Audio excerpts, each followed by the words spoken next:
Mais 7 direitos trabalhistas dos empregados domésticos foram regulamentados na semana passada. E com as novas mudanças, funcionário e empregador precisam ficar ainda mais atentos na hora da contratação.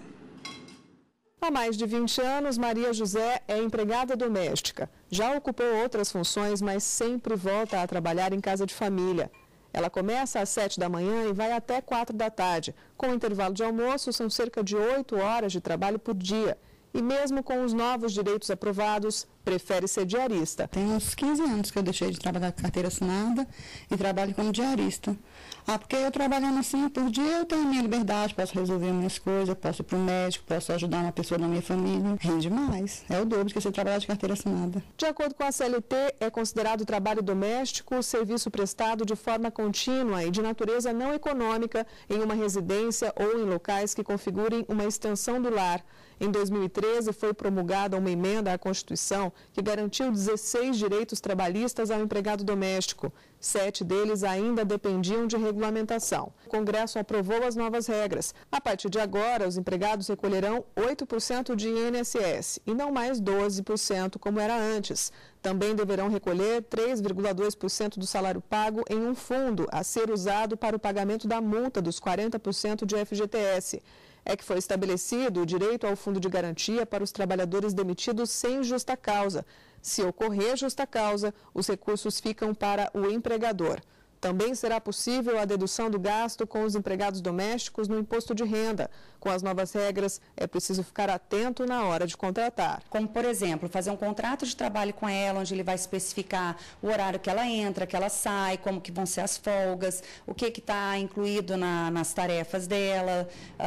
Além do contrato de trabalho, um contrato de experiência, informando qual que vai ser esse período de experiência, uma folha de ponto que ele deve fazer todo mês com a profissional, registrando o horário de entrada e de saída dela, ela vai assinar. E também está atento para o recolhimento dos tributos necessários, né? No caso, o INSS dessa profissional e, no final do ano, férias proporcionais ao período trabalhado, férias e 13º. A questão que provocava mais dúvidas era a continuidade. A lei não determinava um prazo específico para estabelecer o vínculo empregatício. Agora, com o texto aprovado pelo Congresso Nacional, trabalhando a partir de 3 vezes por semana, o funcionário já pode ter os mesmos direitos que o empregado mensalista. Mas se não houver o atendimento dessa condição, ela não pode ser considerada empregada doméstica, mesmo que ela preste os serviços durante um longo tempo. Mesmo que isso se dê durante longos anos, se não houver a prestação de serviços pelo menos 3 vezes por semana, não se caracteriza a relação de emprego doméstico. A diarista não vai ter estabilidade. A empregada doméstica, se ficar grávida, é a única situação, pode ter estabilidade gestacional reconhecida. Como diarista, Maria não tem direito a todas as garantias previstas na lei e também não tem a certeza do salário no final do mês. Mas para garantir o trabalho, ela aposta em uma estratégia bastante eficiente. Confiança, de respeito, de amizade. Para mim é igual a minhas filhas. Minhas patroas, tudo eu trato com muito carinho. Bom, e para falar mais sobre esse assunto, nós temos aqui no estúdio o advogado trabalhista Antônio Carlos Crone Abreu. Boa tarde, doutor. Boa tarde. Qual a importância dessa regulamentação para esses profissionais? A importância é que, a partir de agora, o empregado doméstico passa a não ser mais um empregado de segunda categoria, passa a ser um empregado com os mesmos direitos dos demais empregados pelo país. Quando se fala em PEC das domésticas, muita gente remete à trabalhadora ajudante doméstica que está ali todo dia fazendo os trabalhos de casa, mas não é só necessariamente o empregado doméstico que faz esse serviço. Pode ser o motorista, o jardineiro, é isso? Sim, todos aqueles que prestam trabalho no lar da pessoa que o contratou. Babás, mordomos, tratadores de piscina e os demais que ali prestam o seu serviço no dia a dia com continuidade. Qual é a importância e quais as principais mudanças, aliás, que foram feitas com essa PEC? Principalmente a garantia do FGTS do trabalhador, do seguro-desemprego, dos 40% de multa em caso de demissão sem justa causa, do seguro contra acidentes, que agora passa a ser descontado também, a trabalhadora fica segurada em caso de algum acidente ocorra com ela no trabalho. Esses são as principais novas leis que passam a vigorar. O que muda agora com a prática, na prática mesmo, entre os empregados e os patrões?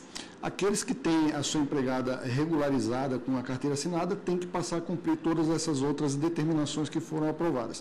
Recolher todos os valores que passam a compor o FGTS, as multas e o seguro. Fora isso, fazer um contrato para poder garantir que todos os direitos dela sejam cumpridos e ela saber exatamente o que tem que fazer no lar.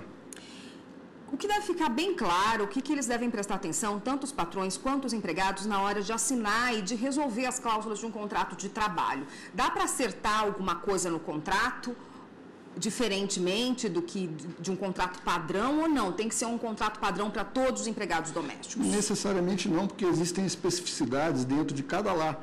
Então, a pessoa pode ajustar aquelas especificidades com o seu empregado, deixando com que ele cumpra aquelas tarefas diferentes de um outro lar que, de repente, não tem aquele tipo de serviço. Por exemplo, uma babá que, às vezes, dorme na casa do patrão e para cuidar da criança. Ela tem um diferencial no contrato, recebe por essas horas, compensa, como que fica? Sim, tudo isso pode ser acordado entre o patrão e a empregada. Se ela vai trabalhar num período determinado à noite, ele pode colocar no contrato que ela vai receber aquilo ali através de hora extra ou vai compensar numa folga determinada em determinado dia do mês. E essa folha, esse ponto, né, que todo mundo vai ter que assinar, todos os trabalhadores domésticos vão ter que fazer o ponto lá todo dia, assinar o ponto e no fim do mês assinar que está ciente.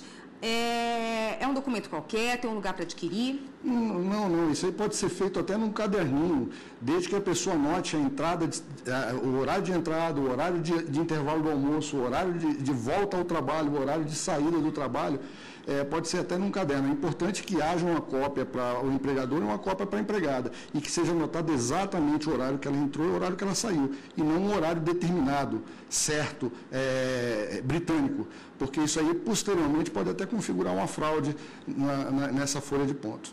Tá ótimo, a gente tem outras dúvidas em relação a esse assunto, só peço um minutinho para o senhor, a gente vai para o intervalo, ok? Nós voltamos a falar com o advogado Antônio Carlos Kroner de Abreu sobre os direitos dos empregados domésticos. Doutor, quem já tem a carteira assinada, como faz para garantir esses direitos recém-aprovados?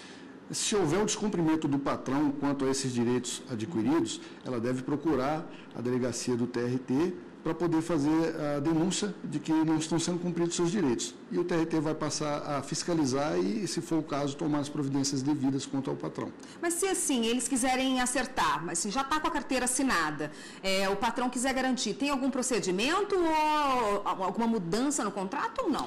Não. É importante que se faça um contrato especificando como é que vai ser o trabalho dela a partir de então.